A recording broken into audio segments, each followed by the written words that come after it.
Thank you, everybody. Thank you so much. I greatly appreciate it. And I'd like to thank the owner of the plant, Gabe, and Gloria. You're here someplace. Thank you. I want to thank Rick Santorum, our senator, great senator, for being here and for the endorsement. We really appreciate it. And I have to say, all of the amazing workers. Gabe said they're the most important, the amazing workers. And I know you've been through some very, very tough times, but we're going to make it better, and we're going to make it better fast, okay? Just watch. So today I'm going to talk about how to make America wealthy again. Have to do it. We're 30 miles from Steel City. Pittsburgh played a central role in building our nation. The legacy of Pennsylvania steelworkers lives in the bridges, railways, and skyscrapers that make up our great American landscape. But our workers' loyalty was repaid, you know it better than anybody, with total betrayal. Our politicians have aggressively pursued a policy of globalization, moving our jobs, our wealth, and our factories to Mexico and overseas. Globalization has made the financial elite who donate to politicians very, very wealthy. I used to be one of them. Hate to say it, but I used to be one. But it's left millions of our workers with nothing but poverty and heartache. When subsidized foreign steel is dumped into our markets, threatening our factories, the politicians have proven, folks, have proven they do nothing. For years, they watched on the sidelines as our jobs vanished and our communities were plunged into depression-level unemployment. Many of these areas have still never recovered and never will unless I become president. Then they're going to recover fast. Our politicians took away from the people their means of making a living and supporting their families. Skilled craftsmen and tradespeople and factory workers have seen the jobs they love shipped thousands and thousands of miles away. Many Pennsylvania towns, once thriving and humming, are now in a state of total disrepair. This wave of globalization has wiped out totally our middle class. It doesn't have to be this way. We can turn it around, and we can turn it around fast.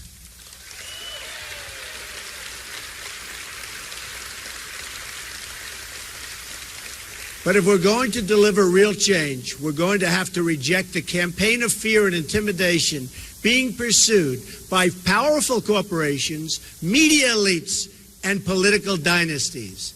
The people who rigged the system for their benefit will do anything and say anything to keep things exactly the way they are. The people who rigged the system are supporting Hillarty Clinton because they know as long as she is in charge, nothing's going to change. The inner cities will remain poor. The factories will remain closed. The borders will remain open. The special interests will remain firmly in control. Hillary Clinton and her friends in global finance want to scare America into thinking small. And they want to scare American people out of voting for the better future. And you have a great future, folks. You have a great future. These people have given her tens of millions of dollars. My campaign has the absolute opposite message. I want you to imagine a much better life and a life where you can believe in the American dream again. Right now, you can't do that.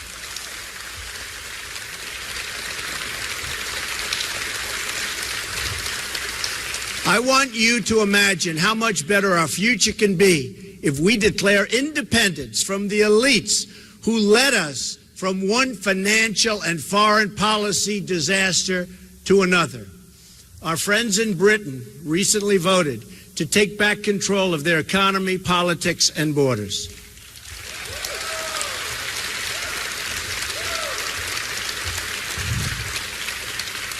I was on the right side of that issue, as you know, with the people. I was there. I said it was going to happen. I felt it. While Hillary, as always, stood with the elites, and both she and President Obama predicted that one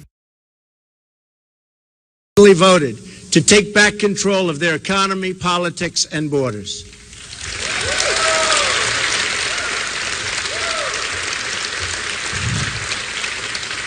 I was on the right side of that issue, as you know, with the people. I was there. I said it was going to happen. I felt it. While Hillary, as always, stood with the elites, and both she and President Obama predicted that one, and many others, totally wrong. Now it's time for the American people to take back their future. We're going to take it back.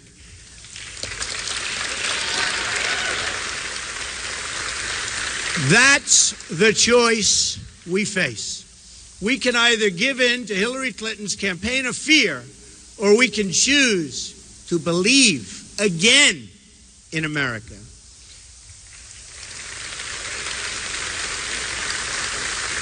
Very sadly, we lost our way when we stopped believing in our country.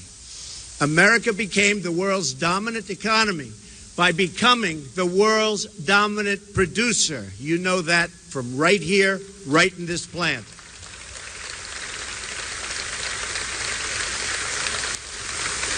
The wealth this created was shared broadly, creating the biggest middle class the world has ever known.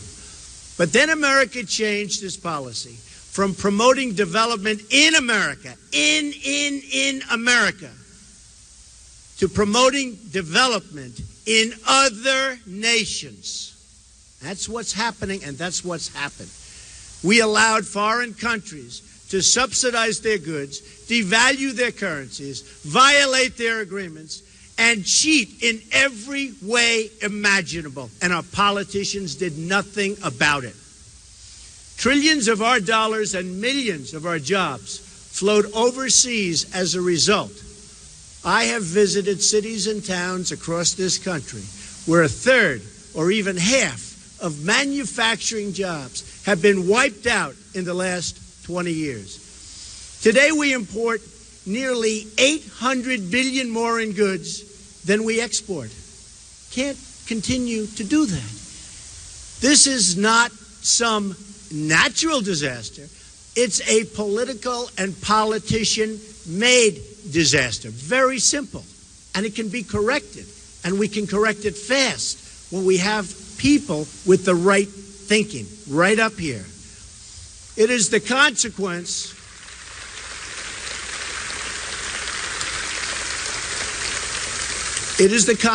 of a leadership class that worships globalism over Americanism. This is a direct affront to our founding fathers, who America wanted to be strong. They wanted this country to be strong, and they wanted it to be independent, and they wanted it to be free.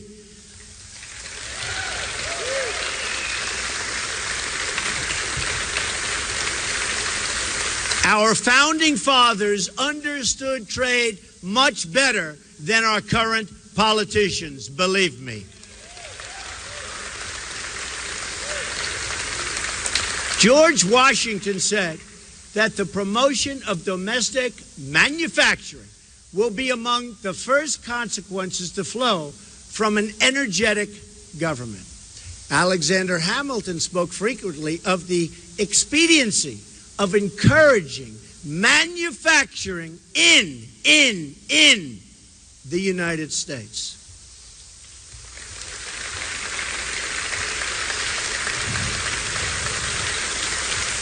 And listen to this. The first Republican president, Abraham Lincoln, warned that, quote, the abandonment of the protective policy by the American government will produce want and ruin among our people. He understood it much better than our current politicians. That's why he was Abraham Lincoln, I guess.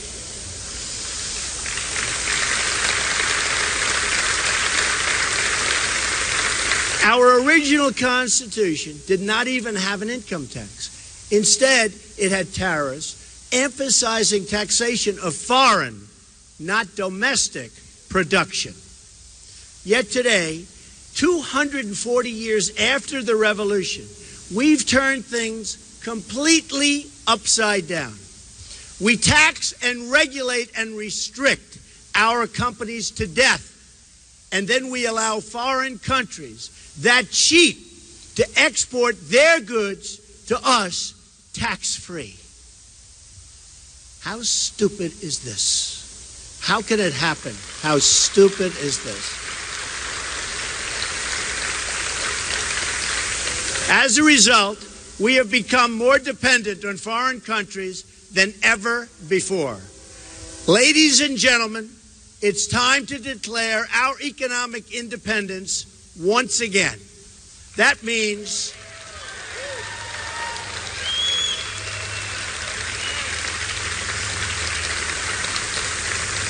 voting for Donald Trump.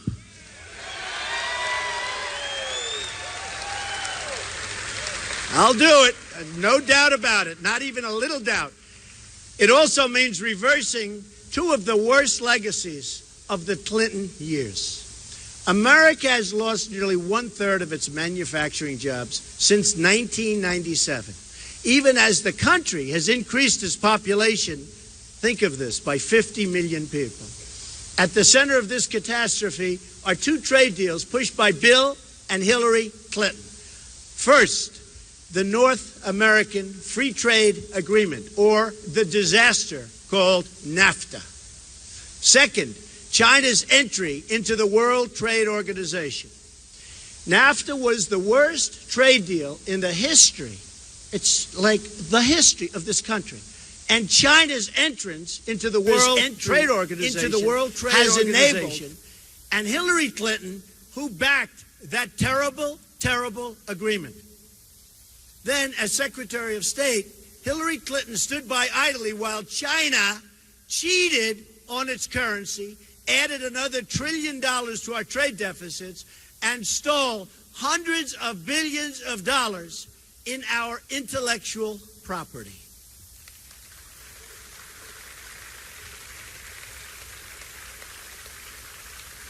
And I've been talking about China for many years. And you know what? Nobody listened, but they're listening now. That I can tell you.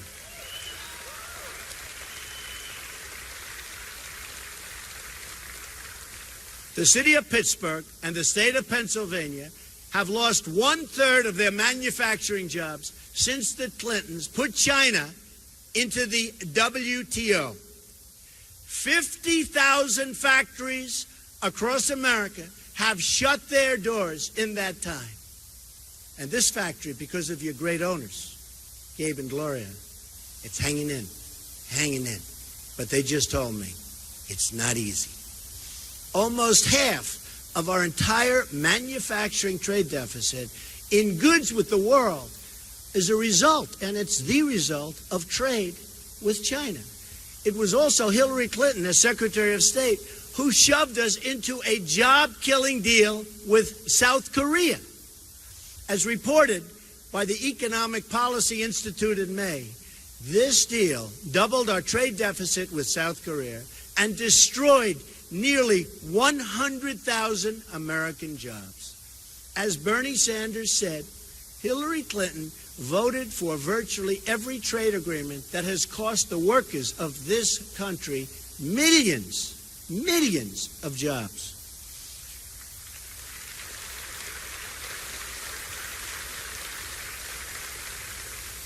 Trade reform and the negotiation of great trade deals is the quickest way to bring our jobs back to our country.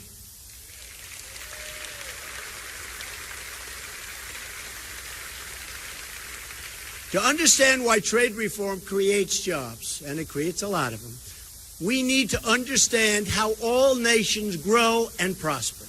Massive trade deficits subtract directly from our gross domestic product. From 1947 to 2001, a span of over 5 decades, our inflation-adjusted gross domestic product grew at a rate of 3.5%. However, since 2002, the year after we fully opened our markets to Chinese imports, that GDP growth rate has been cut in half. What does this mean for Americans? Not good. For every 1% of GDP growth we fail to generate in any given year, we also fail to create over 1 million jobs. What a waste, and what a sad, sad thing.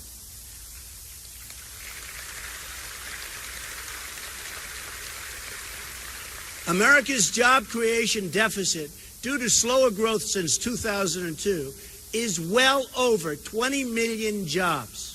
And that's just about the number of jobs our country needs right now to put America back to work at decent wages. Wages are very low because there's no competition, and they're going to go up because we're going to thrive again as a country.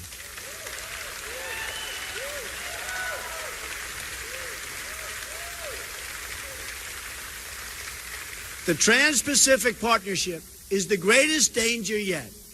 The TPP, as it's known, would be the death blow for American manufacturing. It would give up all of our economic leverage to an international commission that would put the interests of foreign countries above our own. It would further open our markets to aggressive currency cheaters. Cheaters, that's what they are, cheaters. They're not playing by the rules. They're cheating. It would make it easier for our trading competitors to ship cheap, subsidized goods into United States markets while allowing foreign countries to continue putting up barriers in front of our exports, which is what they do. It's very hard to export to their countries. They make it very difficult. We, on the other hand, come on in, everybody, come on in. Bad leadership. The TPP would lower tariffs on foreign cars while leaving in place the foreign practices that keep American cars from being sold overseas. That's not all. Mark my words. China will enter the TPP through the back door at a later date. They are watching. They are studying. They're not in it now, but they're going to be in it. If it's good, they'll be there. By the way, if it's no good, they'll pass. It's the same way, always is. The agreement would also force American workers to compete directly against workers from Vietnam, one of the lowest wage countries on earth. Not only will the TPP undermine our economy, but it will undermine our independence. That's what's happening. The TPP creates a new international commission that makes decisions the American people are no longer given the right to veto. These commissions are great for Hillary's Wall Street funders who can spend vast amounts of money to influence the people on the commissions and the outcomes. It should be no surprise then that Hillarty Clinton, according to Bloomberg, took a leading part in drafting the Trans-Pacific Partnership. Please remember that, especially in November.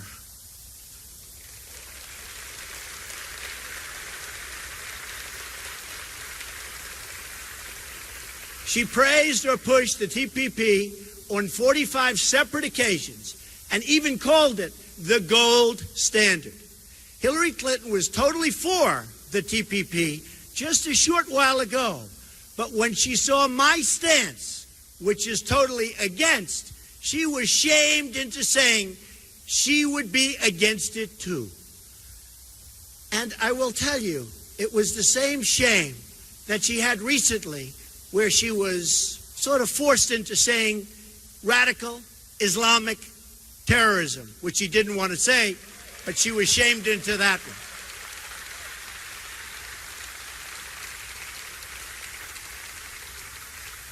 but have no doubt that she will immediately approve it if it's put before her. And that is guaranteed.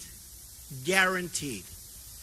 She will do this just as she's betrayed American workers for Wall Street and throughout her career, her whole career. She has betrayed the American worker. She's trying to put on a good front now. She will betray you again. Her career and her husband have signed so many disasters, and never, ever forget NAFTA. Just never, ever forget it, because you know what it's done, and I know what it's done. And in touring, I've seen the devastation that it's left behind. Here's how it would go. She would make a small token change, declare the TPP pact fixed, and ram it through, and you will suffer. That's why Hillary is now only saying she has. I know what it's done, and in touring, I've seen the devastation that it's left behind. Here's how it would go. She would make a small token change, declare the TPP pact fixed, and ram it through, and you will suffer. That's why Hillary is now only saying she has problems with TPP in its current form. You know what that means. That means like they'll make a little two-word change and she'll fix it and she'll feel great. But she says in its current form. She can rush to embrace it again, and she will at the earliest opportunity. If the media doesn't believe me, I have a challenge for you and Hillary. Ask Hillary if she's willing to withdraw from the TPP her first day in office and unconditionally rule out its passage in any form.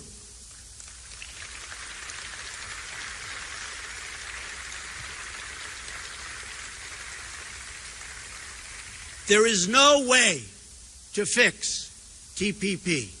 We need bilateral trade deals. We do not need to enter into another massive international agreement that ties us up and binds us down like TPP does.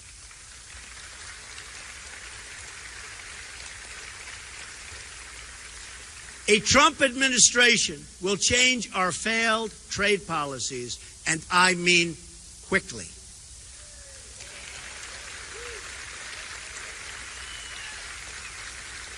Thank you. Here are 7 steps I would pursue right away to bring back our jobs. Number 1, I am going to withdraw the United States from the Trans-Pacific Partnership, which has not yet been ratified.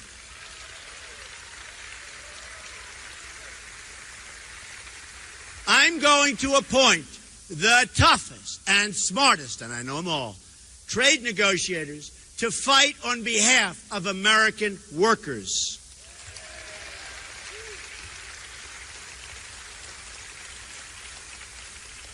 I'm going to direct the Secretary of Commerce to identify every violation of trade agreements a foreign country is currently using to harm you, the American worker.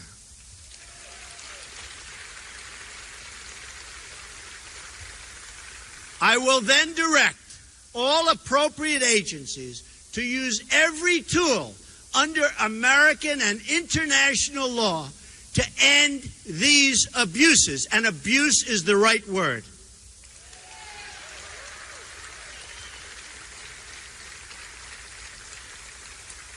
Number 4, I'm going to tell our NAFTA partners that I intend to immediately renegotiate the terms of that agreement to get a better deal by a lot, not just a little, by a lot for our workers.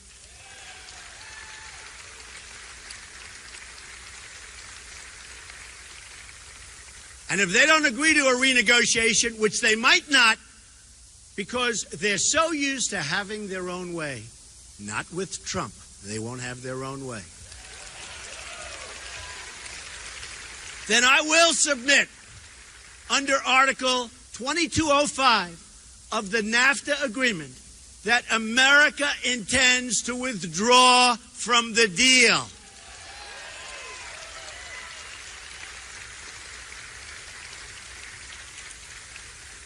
Number 5, I'm going to instruct my Treasury Secretary to label China a currency manipulator, which should have been done years ago. Any country that devalues their currency in order to take unfair advantage of the United States, which is many countries, will be met with sharply. And that includes tariffs and taxes.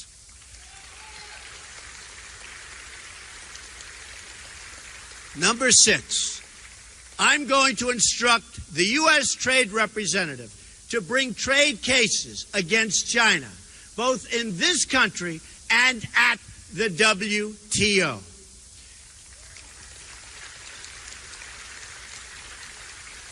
China's unfair subsidy behavior is prohibited by the terms of its entrance to the WTO, and I intend to enforce those rules and regulations, and basically, I intend to enforce the agreements for all countries, including China.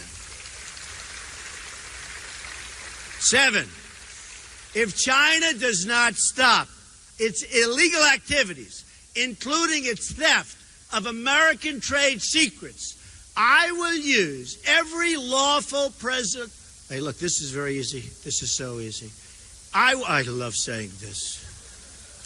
I will use every lawful presidential power to remedy trade disputes, including the application of tariffs consistent with Section 201 and 301 of the Trade Act of 1974 and Section 232 of the Trade Expansion Act of 1962. And when they say trade expansion, they're talking about other countries. They're not talking about us, because there is no expansion. They get the expansion, we get the joblessness. That's the way it works. Not going to happen anymore. President Reagan deployed similar trade measures when motorcycle and semiconductor imports threatened U.S. industry. I remember. His tariff on Japanese motorcycles was 45%, and his tariff to shield America's semiconductor industry was 100%. And that had a big impact, folks, a big impact. Hillarty Clinton and her campaign of fear will try to spread the lie that these actions will start a trade war. You already have a trade war, and we're losing badly, badly.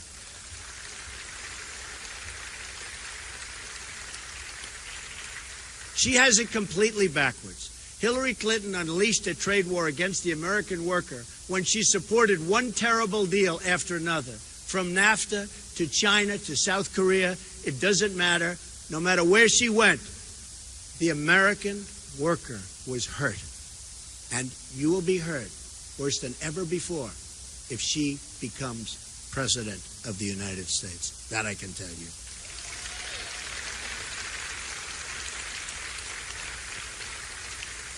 A Trump administration will end that war by getting a fair deal for the American people and the American worker.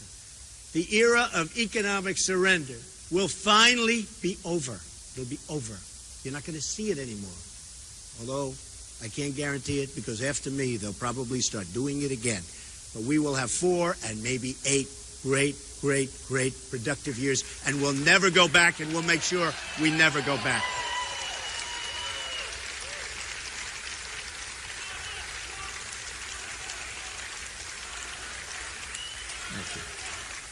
Thank you. Thank you very much. Thank you. Thank you very much, everybody. I appreciate it. A new era of prosperity will finally begin. America will be independent once more. Independent once more. Doesn't that sound great?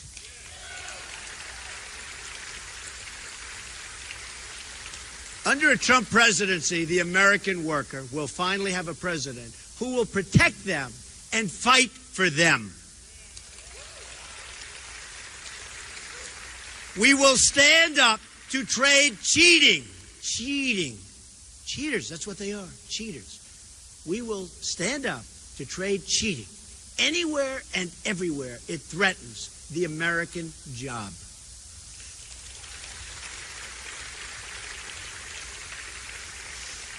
We will make America the best place in the world to start a business. We'll hire workers and we'll open factories and we'll get rid of these horrible regulations that make it impossible to do business in this country.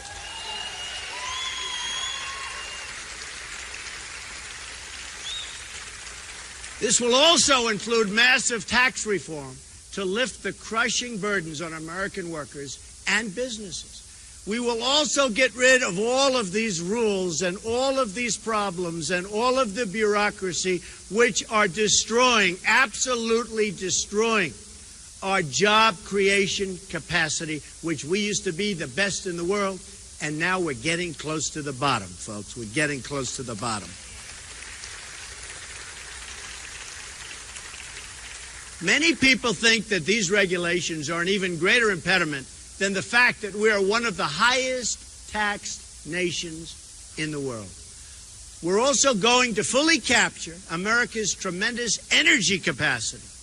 This will create for our workers, and that's what we want, for our workers, growth for our economy, and begin reducing our budget deficits, which are massive. Yearly budget deficits, massive. Our trade deficits, we don't even want to talk about it. Our budget deficits are massive. Hillary Clinton wants to shut down energy production and shut down the mines, and she wants to shut down, and she said it just recently, she wants to shut down the miners. I want to do exactly the opposite.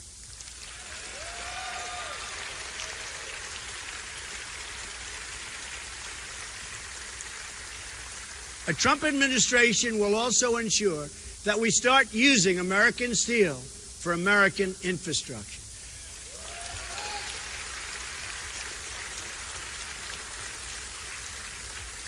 And aluminum.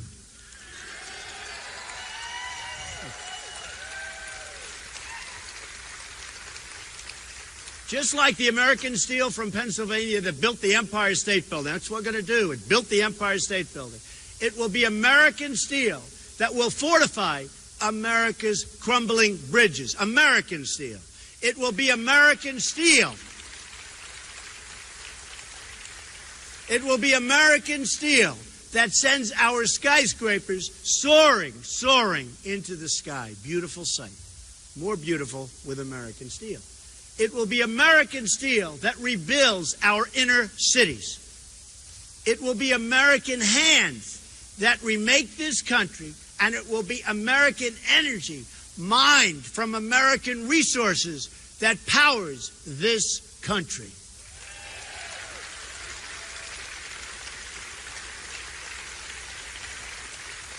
It will be American workers who are hired to do the job. Nobody else, American workers.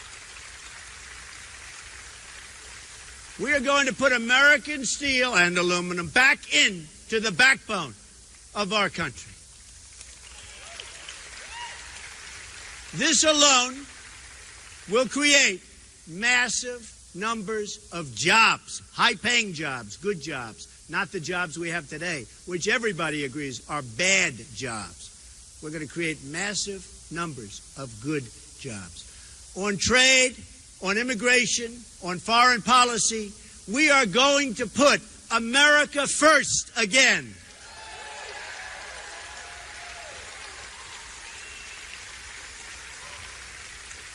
We are going to make America wealthy again.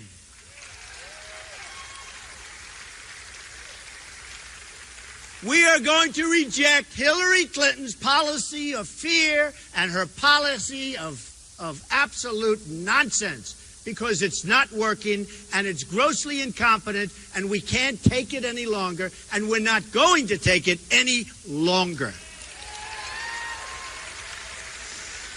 We are going to embrace the possibilities of change, but real change, not Obama change, real change.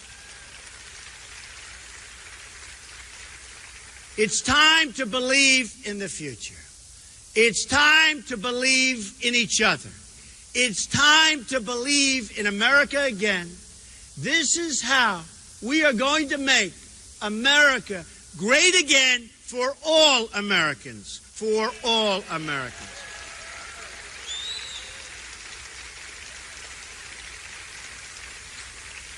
We're going to make America great again for everyone, greater than ever before. And I promise you, if I become president, we are going to be working again. We are going to have great jobs again. You're going to be so happy. You're going to be proud of your president. You're going to be proud, proud, proud of our country once again. Thank you very much. I appreciate it. Thank you. Thank you very much. I appreciate it. Thank you. Thank you very much.